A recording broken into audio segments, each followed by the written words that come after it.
बिशनपुरा प्रखंड के विष्णु मंदिर के प्रांगण में विष्णु भगवान के चरण को श्रद्धा सुमन अर्पित करते हुए हमारे साथ उपस्थित मंचासीन आदरणीय अतिथिगण के रूप में आप सभी के भाई, आप सभी के बेटे तुल्य, आप सभी के शुभचिंतक, लोकप्रिय यहाँ के विधायक छोटे राजा उर्फ अनंत प्रताप देव जी और हमारे आदरणीय कार्यकर्तागण, हमारे साथ चलते हुए आए हुए हमारे गार्जियन, जनता में बिशनपुरा के परिवार वासियों के रूप में हमारे साथ हमारे भाई तुल्य, हमारे युवा साथी, दूर बैठी हुई हमारी आदरणीय महिला, सभी को मैं तहे दिल से प्रणाम, सलाम, जोहार और अपना आभार व्यक्त करना चाहता हूं। आज मूल्य उद्देश्य इस कार्यक्रम का है वो है विश्वास। आज इस छठ घाट के निर्माण के शिलान्यास के लिए आप सब जो उपस्थित हुए हैं, ये आप सबकी एक इच्छा थी। उस इच्छा में एक शक्ति थी और उस शक्ति में एक विश्वास था। इच्छा ये थी कि यहाँ पे छठ घाट का निर्माण हो। विश्वास ये था कि अगर चुनाव के समय पूर्ण रूप से अगर हम अपनी भागीदारी निभाएंगे तो एक ऐसा विधायक चुन के हमारे आगे जाएगा जो इसका निर्माण संकल्प आप लोग का करवा सकेगा। ये आपका विश्वास था। मैं आप सभी से कहना चाहूंगा, ये हमारे लिए आज का दिन बहुत महत्वपूर्ण और बहुत गर्व का दिन है, क्योंकि ये छठ घाट जो है वो सिर्फ ईंटों से, सीमेंट से, सरिये से बना हुआ एक घाट ही नहीं सिर्फ, बल्कि लोगों का विश्वास, लोगों की संस्कृति, लोगों का परंपरा दर्शाता है। और इसको सफल बनाने में आज पूर्ण रूप से देखिए समय लगा, पर पिताजी भी बार बार जब बजट सत्र भी होता था तो भी एक एक विधानसभा का, एक एक कोने का, एक एक गांव का प्रश्न उठाते थे।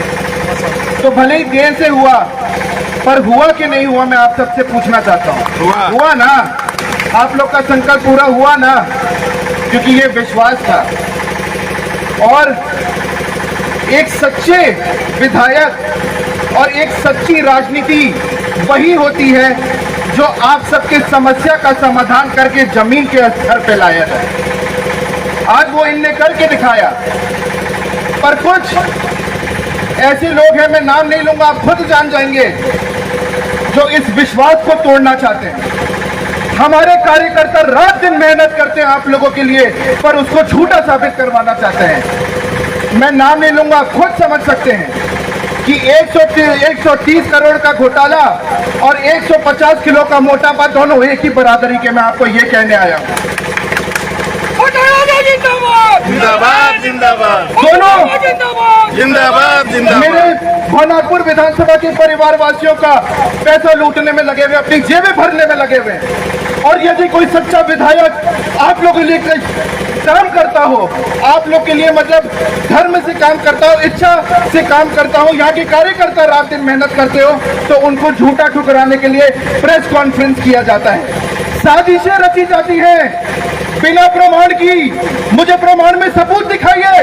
अगर इन्होंने पैसा लिया हो तो, हमारे अन्य भवनाथपुर विधानसभा के किसी भी कार्यकर्ता ने पैसा लिया हो तो मुझे प्रमाण दिखाइए। मैं इस विधानसभा के लिए नया हूं, पर आज आप सब परिवार वासियों से एक एक चीज सुनता आया हूं।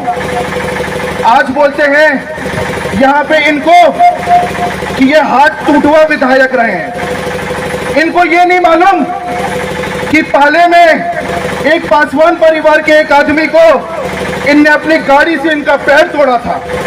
तब कहा गई नैतिकता, तब कहा गया आपका शिष्टाचार। मैं ये सवाल करना चाहता हूं आपसे,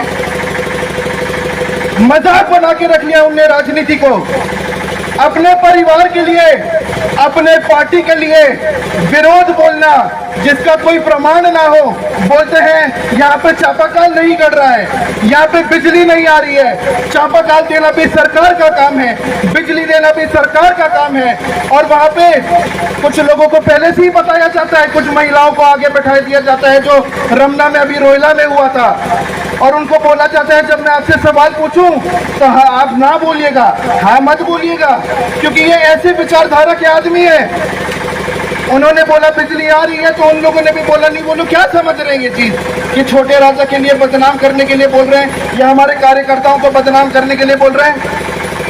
इन लोग को बोला बिजली आ रही है तो वो बोल रहे नहीं आ रही, क्योंकि क्यों उन्होंने बोला, महारथी ने बोला है, जो अपने आगे वरिष्ठ का 50-55 साल होके युवा का टैग लगा के आए रहे। आप जब 20 साल के थे, 21 साल के थे, मैं सुनता हूं तब से आपने राजनीति पे कदम रखा। पिताजी भी 30 वर्ष हो गया, 35 वर्ष हो गया। कहा आपने एक ही जगह अगर समाज सेवा की हो तो मुझे बताइए, एक भी मेरे भाइयों को रोजगार प्राप्त करवाओ तो मुझे बताइए, एक भी गांव में अगर बिजली का प्राप्त करवाए हो तो मुझे बताइए, एक भी गांव में अपने पैसे से चापाकल लगवाया हो तो मुझे बताइए। 2009 में जब विधायक जी जीते थे तो चापाकल का सारा काम उन्होंने अपने बड़े भाई से मांग लिया था, तो बड़े भाई ने भी छोटे भाई को समझ के दे दिया। परिणाम क्या हुआ मैं आपसे पूछना चाहता हूं, बेइज्जत करवा के रख लिए। जहां 30 फीट, जहां 70, 80 फीट करना था, वह 30 फीट चढ़ के बाकी पैसा अपने झोले में लेके चले गए। ये है 150 किलो का मोटापा। मैं किसी का शारीरिक में मजाक नहीं उड़ा रहा हूं, ये जो पैसे बटोरने में आज उनके और वो और उनके कार्यकर्ता लगे हुए, मैं सच्चाई से आपको अवगत करवाना चाह रहा हूं। अगर यही चीज शिलान्यास करते हैं, एक धर्म का रास्ता अपनाते हैं, एक सत्य का रास्ता अपनाते हैं, एक सच्चाई का रास्ता अपनाते हैं, तो उनको गालियों से गरजा दिया जाता है हमारे कार्यकर्ताओं को, जो इतने सालों से ABCD और क में अंतर नहीं जानते। क्या उनको राजनीति करनी चाहिए आज के टाइम में? आप बताइए, करनी चाहिए? और मुझे एक और चीज बताइए, ये तो सरकार के आदमी है तो इनका प्रोटोकॉल है गार्ड लेना। ये जो अपने भाड़े के लोगों को यहाँ पे राइफल लेके चमकाते हैं, 5-6 राइफल लेके जाते हैं, क्या मुझे आपसे एक प्रश्न पूछना है कि आप लोग क्या उनको डराते हैं? बताइए हाँ या ना, आप लोग डराते हैं? नहीं डराते ना। आप लोग क्या धमकाते हैं? नहीं धमकाते ना। तो उनको बोलिए अपने राइफल को अपने गाड़ी में और अपने घर पे रख के एक आम आदमी की तरह आप लोगों से मिले और आम आदमी की तरह समस्या सुने आप लोग की। बहुत हो गया ये सुनने वाले। कोई भी आ रहा है और सुना जा रहा है यहाँ पे मेरे पिताजी को। आप बताइए नौजवान साथी, अगर आपके पिताजी पे कोई अगर झूठा आरोप लगाए, कोई ऐसे लांछन लगाए, तो क्या आप सहेंगे? उस आदमी को जाने देंगे वापस जब तक परिणाम साफ नहीं होगा। यहाँ पे कहते हैं, कल परसों के कार्यक्रम हुआ रोहिला में और वहाँ पे कहते हैं हर हर महादेव। ये क्या अपने पापों का प्रायश्चित करते हैं कि रोहिला के साथ के लोगों को अपने पाप में मिलाना चाहते हैं? सनातन का सा भी जो आदमी नहीं जानता हो, आज वो हर हर महादेव कर रहा है। अगर करें तो दिल से निकलनी चाहिए वो आवाज, इच्छा से निकलनी चाहिए वो आवाज, सम्मान से निकलना चाहिए वो आवाज। पर नहीं, जहां उनको लगता है कि मैं गलत कदम पे जा रहा हूं तो हर हर महादेव, उसके आगे कोई भाषा नहीं। आप वास्तविक जीवन जी रहे हैं, आप वास्तविकता की बात करिए। झारखंड में JPSC JEE का नीट प्रोटेस्ट हो रहा है, दिल्ली में नीट प्रोटेस्ट हो रहा है। उनसे पूछा जाए तो JPSC का फुल फॉर्म तक नहीं बता पाएंगे, यहाँ पे आके राजनीति करने चले। ये डर की राजनीति, ये भय की राजनीति बंद करिए। आपसे कोई डरने वाला नहीं है। 4-5 लोगों को राइफल चमका के ला के हमारे विधानसभा में हमारे लोगों को डरवाने वाले और कह रहे हैं कि इनका रास्ता साफ होगा। जो रास्ता बनाए हैं, 2009 से रास्ता बना, उनका कोई भी माई का लाल रास्ता साफ कर सकता है क्या? जिंदाबाद जिंदाबाद। शंकर प्रताप देव, स्वर्गीय भैया शंकर प्रताप देव के पुत्र हैं। मैं शंकर प्रताप देव का पोता हूँ। शंकर प्रताप देव जी से हम लोगों ने यही चीज सीखा, मेरे दादा से सीखा है कि जिस जमाने में डेवलपमेंट नहीं था, जिस जमाने में विकास नहीं था, जिस जमाने में न्याय नहीं था, उस जमाने में न्याय करने वाले वो व्यक्ति थे। आज वही आदर्श, उसूल, संस्कार, सभ्यता, रीति रिवाज आज हम लोग उसको फॉलो करके आगे चलते हैं।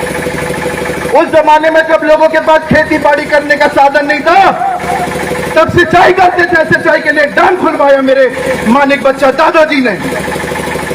जब लोगों को उस वक्त बिजली प्राप्त नहीं होती थी, खेती बाड़ी नहीं होती थी, तो उसकी दुर्दशा सही करी मानिक बच्चा ने।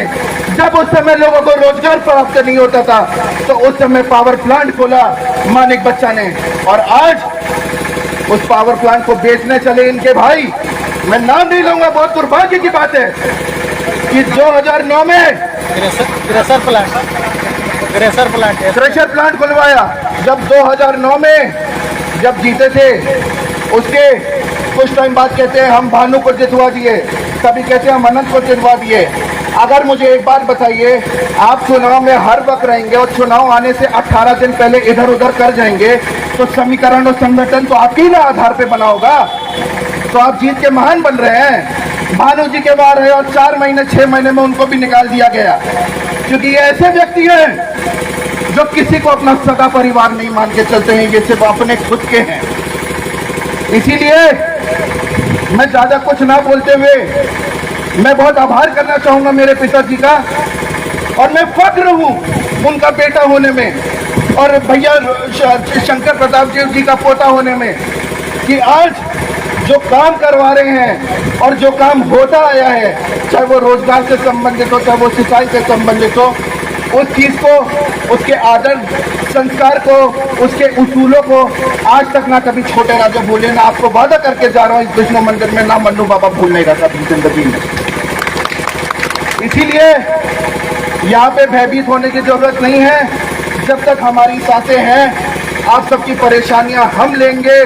और ये मैं विष्णु मंदिर में क्या कह जा रहा हूं, देखिए 15 साल आप लोग नहीं थे पावर में, 15 साल विधायक जी पावर में नहीं थे, 15 साल हमारे कार्यकर्ता पावर में नहीं थे। अगर मैं बोलूं आपसे कि 15 मिनट में 10 प्लेट अगर छोले भटूरे खाइए तो आप लोग खा लेंगे 10 मिनट में? नहीं ना। वैसे 5 साल में अगर एक एक गांव से शिकायतें आएंगी तो क्या उसकी भरपाई हो पाएगी? कोशिश जरूर करेंगे, विधायक जी होने के नाते बिल्कुल कोशिश करेंगे। बजट सत्र में भी आज उन्हें एक एक प्रश्न उठाया, बिल्कुल कोशिश जारी रहेगी।